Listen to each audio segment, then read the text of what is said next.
जय श्री राधे कृष्णा। आप सभी को मेरा निमन प्रणाम। भगवान जाम्बू जी द्वारा बताई गई शब्दवाणी में आज हम शब्द नंबर 33 को जानेंगे। कवन न हुआ कवन न होसी।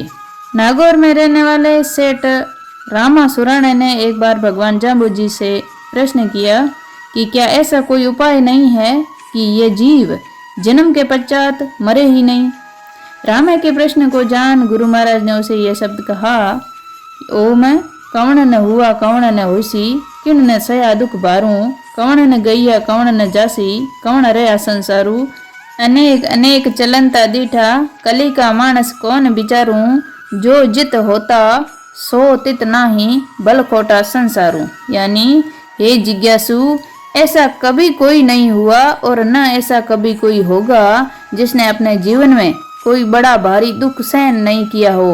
अर्थात इस संसार में जन्म लेने वालों को कभी न कभी किसी न किसी प्रकार दुख सहन करना ही पड़ता है।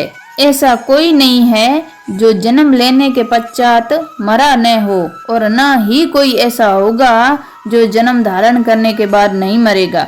इस संसार में कोई अमर नहीं हुआ। हमने अनेक युगों में बड़ों बड़ों को मरते देखा, तो फिर इस कलयुग में जन्म लेने वाले मनुष्यों की तो बात ही क्या है। वह भी निश्चित रूप से मरेगा। किसकी माई किसका भाई किसका पख परवारू, भूली दुनिया मर मर जावे न चीनो करतारू। विष्णु विष्णु तू भंडे प्राणी, बल बल बारंबारू, कशनी कस्बा भूलन बेबा, भाग परापति सारू। यानी यहाँ के सांसारिक संबंध भी स्थिर नहीं है। या न कोई किसी की माता है और न कोई किसी का भ्राता है। कोई किसी का न अपना पक्षधर है और न कोई किसी का अपना परिवार है। ये समस्त सांसारिक संबंध इस शरीर के साथ नाशवान और परिवर्तनशील है। अज्ञान में भूले हुए सांसारिक लोग निरंतर मरते जा रहे हैं, परंतु कैसे मूर्ख है कि परम ब्रह्म परमात्मा को जानने का प्रयास ही नहीं करते। ये प्राणी, तू अपनी संपूर्ण ताकत लगाकर बारंबार विष्णु का नाम जाप करते रहो। अज्ञानता, नासमझी और असावधानी में पड़कर अपनी आयु को व्यर्थ मत बीत जाने दो। इस संसार में चलने के लिए हे बटोई, पूरी दृढ़ता से कमर बांध कर तैयार हो जा, क्योंकि परलोक में तुम्हारे अपने ही किए हुए कर्मों के अनुसार तुम्हें फल प्राप्त होंगे।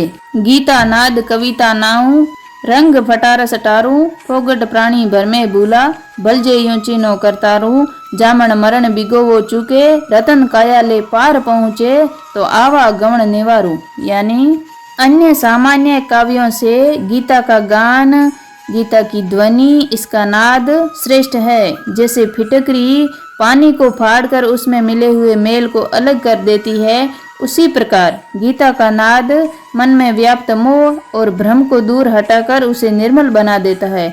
इस संसार में बहुत से लोग भ्रम में पड़कर व्यर्थ ही भटक रहे हैं, और जिन भले लोगों ने अपने ज्ञान ध्यान से परमात्मा को पहचान लिया है, वे जन्म मरण और इस संसार के मोह से मुक्त हो गए हैं। ऐसे लोग जब आत्म साक्षात द्वारा अपनी आत्मा रूपी काया रतन को लेकर परमात्मा के पास पहुंचते हैं, तब कृपालु भगवान उन्हें जन्म मरण के चक्र से मुक्त कर देते हैं। बोलो गुरु जम्बेश्वर भगवान की जय।